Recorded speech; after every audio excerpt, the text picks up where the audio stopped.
You're with the Break-a-Leggers, and we're on London's South Bank, back at the National Theatre to see the UK premiere of the play Oslo.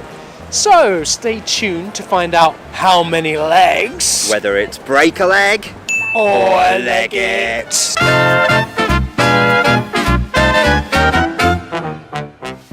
Before you lovely people go any further, to make sure you've always got your finger on the theatrical pulse, for theatre news, reviews and interviews, hit the subscribe button now.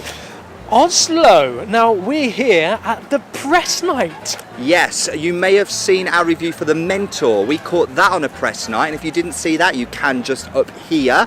Press night is traditionally when all of the reviewers, the newspapers, the online bloggers would all come to see a show, and it would get published no earlier than tonight. The show could have been changed up until this point, but now the show is locked down and ready for review. So this show premiered off-Broadway at the Lincoln Center? Yes, at the Lincoln Center Theatre, before transferring onto Broadway when it was then eligible for the Tony Awards for 2017. It won 2 Tony Awards, including Best New Play. And Best Featured Actor. Yes, but that actor hasn't transferred with this show, so let's move on. Do we know if any of the cast has transferred? Is this a brand new cast? As far as I know, it's a brand new cast. Well, let us know if we're wrong, but as far as I know, it's a brand new cast. Yes. The story itself is about 2 rebellious Norwegian diplomats who decide to take the Middle East peace crisis into their own hands and arrange secret meetings between the Israelis and the Palestinians and their leaders to try and forge a peace process. Which they did. It's a true story, and it led to the Oslo Peace Accord of 1993, which is still in place and is actually the only Middle East peace deal of the last 25 years, and this is a kind of behind the scenes story of that. I'm quite looking forward to this one because I think it's going to be a bit of a history lesson. Yes. I love it when theatre kind of teaches us something. Yeah, and I love political theatre. I tend to find that the world stage is called the world stage for a reason, and politics can lend itself to some fantastically dark, very moving and emotive subject matter. Ooh, so director for this production is? Yes, it's Bartlett Sher. Bartlett directed on Broadway A Woman on the Verge of a Nervous Breakdown. Yes, which transferred here, and we caught that, didn't think much of it. And he also directed South Pacific, a revival in 2008, which won the Tony Award, so he clearly has chops. Good credits, yeah, he's got a good name. How long is this? 3 hours. With a 20-minute interval. Okay, writer, have we mentioned the writer? Writer is J.T. Morgan. This is a new play by him. I'm not really aware of any of his other work. I know he's American, and I know he talked on the Tony Awards this year about this play, and it won. So, yeah, high hopes. High apple pie in the sky hopes. Well, we'll let you know what we think at our interval. At the interval. We've come to the interval of Oslo, which means it's now time for the Break-a-Leggers 30-second interval breakdown. Go! What do you think so far? I think it's moving quite nicely. It's a very compact first act with a definite beginnings, middle and end that comes full circle. There's a lot to take in terms of the background and the context, but they seem to be explaining it quite well. Yeah, I'm enjoying the way that the production is moving. It's peppered with just the right amount of humour to keep me engaged. It's a subject that I don't really know. I'm feeling, but I don't think there's that much at stake at the moment. I want to see a bit more drama in the second act, and I'm hoping that there's going to be some.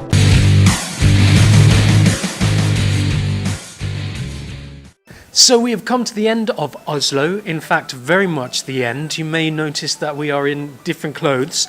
That's because we had some technical problems when we recorded the end of Oslo, so we are back again at the National re-recording the end. So cast your memory way back. How did you find Oslo come the end? I found it really heavy, to be quite frank. If you're going to tell a historically accurate story, then you, for me, have got to do more than just put what happened on stage. If you're going to present it in a theatrical medium and in a theatrical environment, then you need to make the most of that space that you have. Otherwise, I don't know why I couldn't just read a book about it or watch a documentary about it. It needs to be at least a level of theatrical experience, and for me, I found this quite hard work. How about you? Yes, I think that we, in fact, have been quite spoilt by the works of James Graham, who has done This House and Ink, which is currently in the West End now. And not just his work actually with the text on the page, but the team that he has around him in terms of production. And I think that's the difference with this. Jeremy Herring, for example, who works a lot with James Graham, knows how to take that recount. I mean, the playwright's skill is to take all the information and kind of regurgitate it onto a page as a play, but then you've got to have a strong team pick that up. And I think it's with those pieces that the production is so strong. With Ink and This House, their dynamic use of music, use of song as well, really moving pieces, crescendos. It's like such good production, and I think that's what this lacked. I would say that this is a very important story in terms of history. We're always saying we learn things when we're at the theatre, and I learned quite a lot in terms of the story of Oslo and the Oslo peace process, something I've heard bandied around, but I never knew what it was. I didn't know that there were these two maverick politicians who were looking to try to unite these two warring fractions, the Palestinians and the Israelis. And Israelis, was it? and they hated each other, always known this, and I guess just the daring of that, and that they managed to kind of put it off over a 9-month process.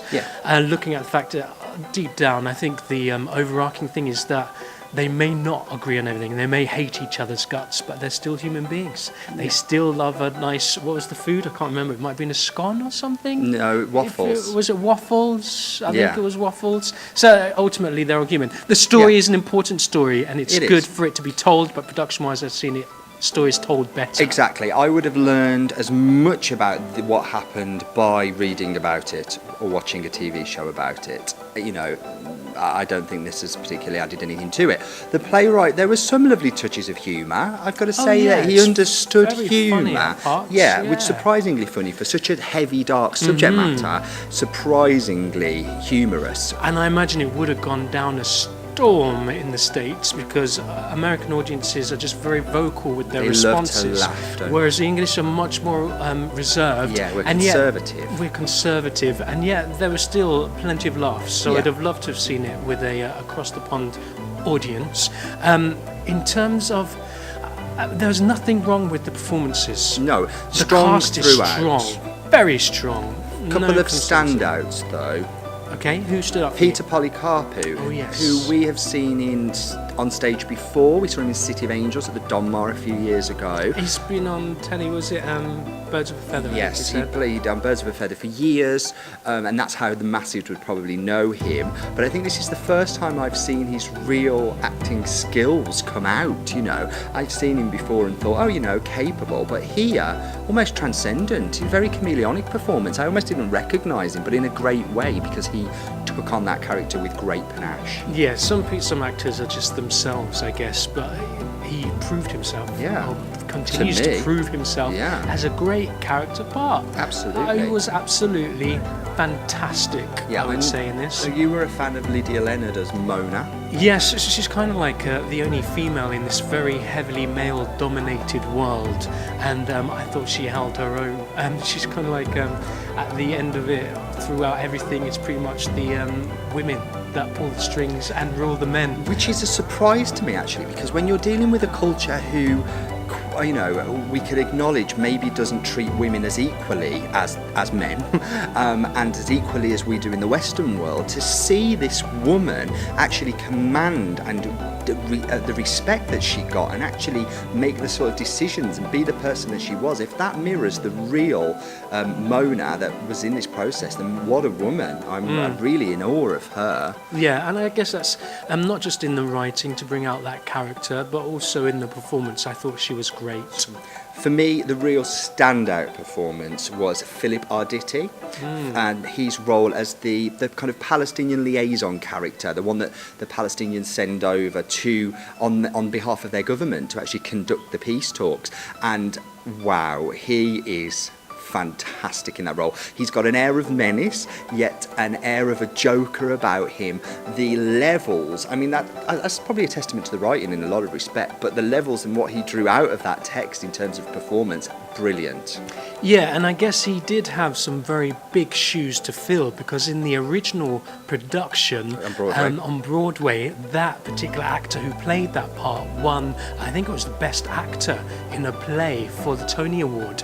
So big shoes to fill. Best supporting yet, actor, was I it best believe. supporting? But a great one of them. Let us know. But he was great. Really switching between shades of character. He was Light fierce shade. and feisty, and then comical and light and air, and then don't mess, and then direct and unsettlingly wounded. so, Yeah. but convincing, totally convincing. Yeah, had me on the brilliant. edge of my seat a couple of times. I didn't know which way he was going to go. It really was a heads tails every decision with him, and I believed, totally believable. I believed that he was capable of the best and the worst of people. So some very strong performances. Absolutely. So I guess you're probably wondering how many legs we are going to give this piece. So for Oslo, we are going to give Three legs. A very important story to be told. Some very strong performances, but ultimately, I don't know. I think we've been spoiled in terms of production, and I would have liked a little bit more. Yeah, exactly that. I've said it again, time and time again, if you're going to tell a story like this, you've got to do your best to make it engaging. I found it just being a bit like treacle at times, a bit sticky, and I would have drawn my attention to it and kept my attention a lot better had we just had some dynamicism in the staging. Now, we caught this production at Press Night here at the National Theatre. We did, but if you missed it here, don't despair, because it's actually transferred to the Harold Pinter Theatre over the river. Yeah, just on the other side of the Thames, over in the there. West End. Yes, and you can catch that through till the end of the year, I believe. So why not buy a ticket? Let us know what you think. Yeah, because that's what we thought. But please leave your comments below. Like, subscribe, follow us on Twitter. We're the Breaker Leggers. We'll catch you again soon. Bye.